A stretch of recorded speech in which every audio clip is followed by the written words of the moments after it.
Hello everybody, welcome back to my decade countdown. I'm really excited to keep counting down my top 100 movies of the decade 2010 to 2019, and this time we'll be going through number 80 through number 61 of my favorite movies of the decade.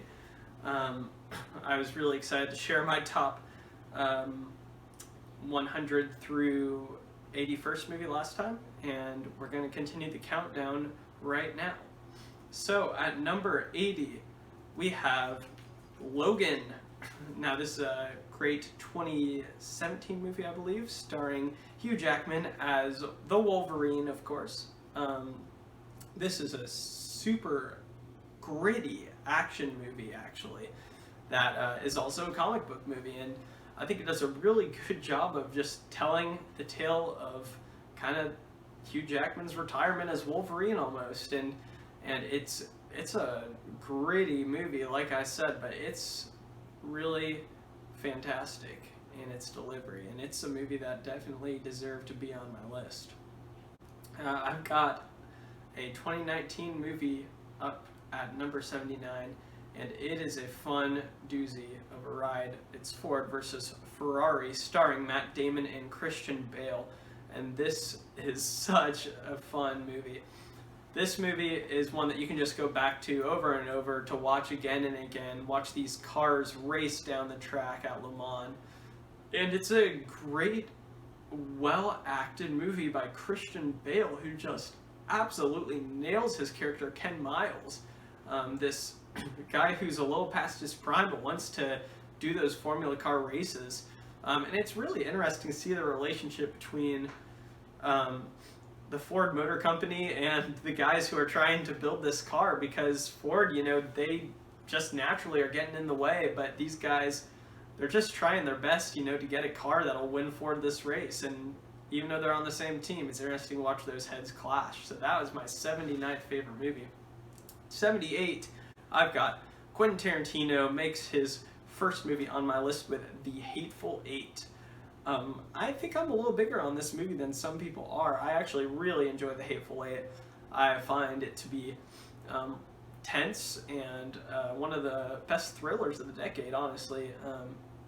Tarantino has this natural style, but I love me a good whodunit, and this is a good whodunit. It's real fun to watch these world-class actors like Samuel L. Jackson, Kurt Russell, and all these folks just walk into this same room and watch that western, unfold of who done it, who's the one who's something's not right in this hotel, and they gotta find out who it is. So Hateful Eight comes in number 78. 77, 2019 movie again. And this time it is, I believe, the first foreign language feature I have on my list, and it's The Farewell.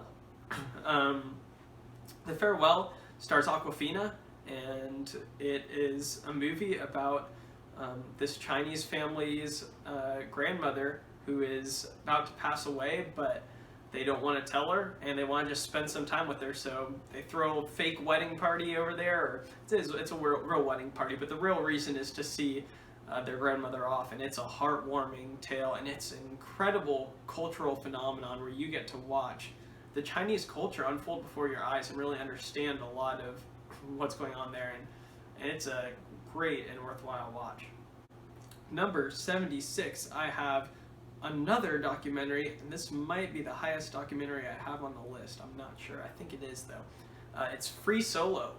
That won the best documentary in 2018, and it won it for a reason, because this is an incredible and beautiful movie.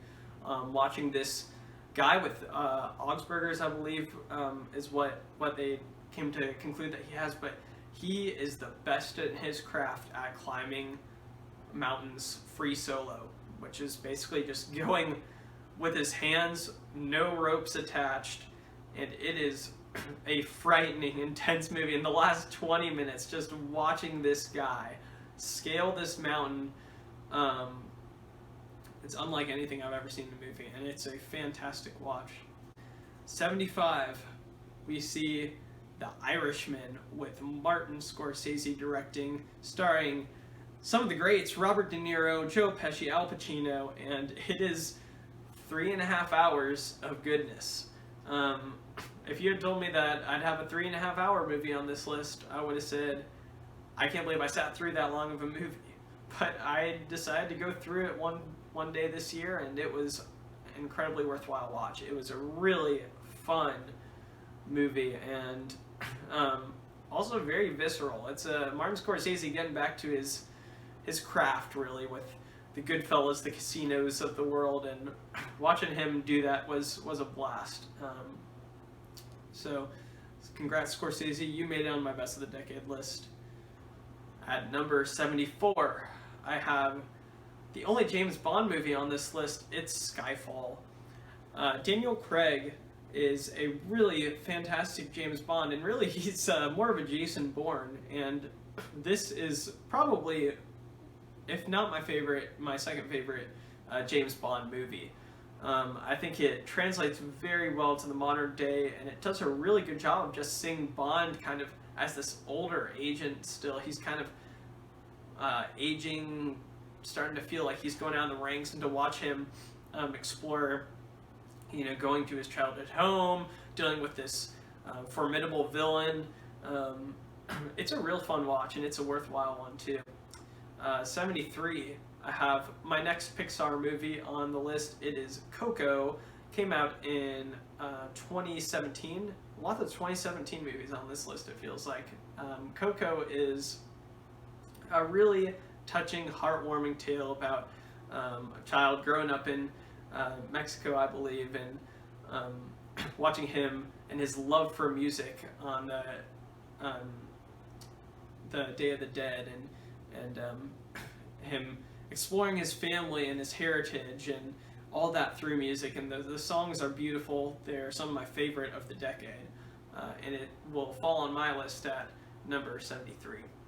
Number 72, completely different movie, but an incredibly fun one nonetheless, is John Wick, the original John Wick. This is my favorite of the John Wicks. I think it has the most going for it story-wise on top of the action. And John Wick deserves to be on this list purely because of that action. The sequences of action that are filmed are just amazing. The gunplay, the way that they are able to film one shot virtually through so many of those scenes, and it's just an amazingly shot movie. And because of that, it definitely deserves to be on my list. And also, hey, he got justice for that dog dying, and that's good, man. You don't want to see some injustice like that. So I'm glad he was able to reconcile the day, right? Number 71 is completely different from this one now. This is a Netflix movie, and it came out last year. Marriage Story, starring Scarlett Johansson and Adam Driver. Marriage Story is a devastating watch.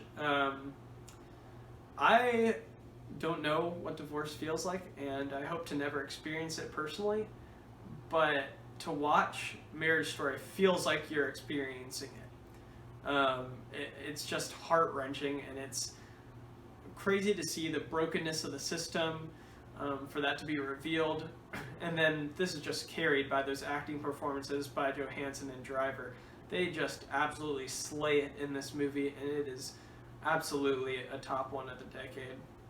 Number 70, I have a very underseen movie here. This one stars Anne Hathaway. It's called Colossal. Talking about metaphorical movies, this movie is largely a metaphor for addiction, and specifically alcoholism. It's interesting to see how someone's actions affect those even across the world, and you'll see it happens in this movie in a very literal way, because Anne Hathaway is controlling a monster that is ravaging South Korea. So really interesting watch, and a really enjoyable one. Also, Jason Sudeikis is menacing in this movie, and that's another reason to watch it. But just because so few people have seen it, it needs to spot on those lists, and it needs to get some recognition. Another fairly underseen movie, 69, is Nightcrawler. This one, Jake Gyllenhaal just puts on the performance of his life in this. He plays this reporter who just he's messed up, man. He wants to get these shots of horrific events that happen in his city, but he wants to be the first one there. And slowly he begins to realize that he can take some very questionable methods to be the first one there in terms of being at those accidents. And this movie spirals very out of control, but Jake Gyllenhaal is solid throughout, and it is a fascinating tale. Number 68, another very underseen movie. It's called A Ghost Story. This one stars Casey Affleck and Rooney Mara. Believe it or not, Casey Affleck spends 90% of this movie, maybe more, wearing a bedsheet over his head with some holes in the eyes, looking like a ghost. Just the classic ghost. But A Ghost Story isn't a scary movie at all. It's a movie that deals with the idea of death and loss and what that looks like and getting over that trauma. It's a movie that so few saw, and very few movies can pull off a scene that's 4 minutes long of a woman eating a pie, just showing you her eating the whole pie at once. That's what happens. But it's a good movie, and it's a good scene, and it's powerful. So if you're feeling patient, that's one to watch for sure. Number 67, I have A Star Is Born with Lady Gaga, Bradley Cooper. This movie was so much deeper than I expected it to be. It was shocking how meaningful this story was, and for a movie that's been remade like 4 times now or something like that, this iteration is a good one. It's a solid one, and the music, of course, is what really carries it. And hearing Shallow sung by Lady Gaga and Bradley Cooper, and how powerful that song is and that moment is in that movie, make it a worthwhile watch for sure. At number 66, I have another animated feature. It's the Lego Movie. This was one of those movies that I came in, I had no expectations whatsoever. I had no idea what this thing was going to be about. I thought it was going to be terrible. And I come in, and it ends up being one of my favorite animated movies of the past decade. It is hilarious. I loved watching Chris Pratt. He is just so funny in that role, and he just fits it so perfectly. And you've got so many other great vocal performances, including Morgan Freeman, Will Ferrell, Elizabeth Banks. But what really shines is the heart at the end of this movie too, and it just has a plot movement that really creates a heartfelt moment that makes that movie stand out and be just a little bit higher on my list than a lot of those other animated movies. At number 65, Pixar movie again. This time it is Toy Story 3. This is, I would say, my second favorite of the Toy Stories. My favorite would be the original, I think. But Toy Story 3 is potentially the most emotional of all the Toy Stories. And just to watch what happens and the journeys of these toys really, at that time it felt like come to an end. But to watch what happens and what it looks like to move on as a kid's growing up, and to be put on the shelf, what it looks like to find a new owner for these toys. It's a really heartfelt and really solid movie, and it deserves to be on the list. Number 64, we have Best Picture. 2013's Best Picture, 12 Years a Slave. It's not a fun movie to watch. It's a hard watch, but what a powerful tale, watching this man endure these trials and come out on the other side victorious, but really defeated as well. It's heart-wrenching, it's painful, it's saddening, but it's powerful, and it's a movie that should be watched because of the importance. Number 62, or is that 63? I'm sorry. Number 63 is Kubo and the Two Strings. That's another animated movie. This one came out a couple years ago. It's a Laika Studios movie, and those just do not get enough recognition because Laika's doing a great job making these movies. If you don't watch Laika movies, go watch some Laika movies. But Kubo and the Two Strings is my favorite of them. The animation style is this amazing stop motion with all this paper and paper mache and just it's beautiful. It's an amazing watch, and it's something that you have to see to really understand. But on top of that, there's great voice talent involved too. Charlize Theron and Matthew McConaughey are in it, and it's a really fun and heartwarming watch. Number 62. Mission Impossible Ghost Protocol. There is one of the Mission Impossibles that I told you was going to probably show up on this list a little bit higher up. Mission Impossible Ghost Protocol is an incredibly fun movie. It, once again, just Tom Cruise is at the height of his powers doing all this crazy stuff on the Burj Khalifa, climbing up the side of the windows. I don't know what inspired him to do this crazy stuff, but he does it, and it pays off because these movies are fantastic. This one is such a fun watch. It really reinvigorated the franchise. Although Mission Impossible 3 was a lot of fun, this one was like, hey, listen, we're here to make action movies, and we're here to do them right. And Brad Bird, I believe, was the director of this one, and he proved that he has the stuff to make an action movie, especially the Mission Impossible franchise. Lastly, for this video, 61 is a movie that came out in 2018. It's BlacKkKlansman. This one is directed by Spike Lee. I haven't seen many Spike Lee movies in my life, actually, but I'll tell you that this one is a doozy, and it's a good movie, too. It's a powerful movie, and it's really interesting to watch the interaction between the Klan members in this movie, and their complete evil with this black man who just wants to uncover that, and he wants to be a part of exposing the Klan for what they are. John David Washington just does a fantastic job, and I'm so excited to see where his career goes. But BlacKkKlansman is definitely worth a watch, and it is a solid film. So there you have it. That is my 80 through 61 of the decade. Hey, let me know again, what movies do you like? What movies do you not like? What should be higher? What should be lower? Let me know. I'm interested in hearing.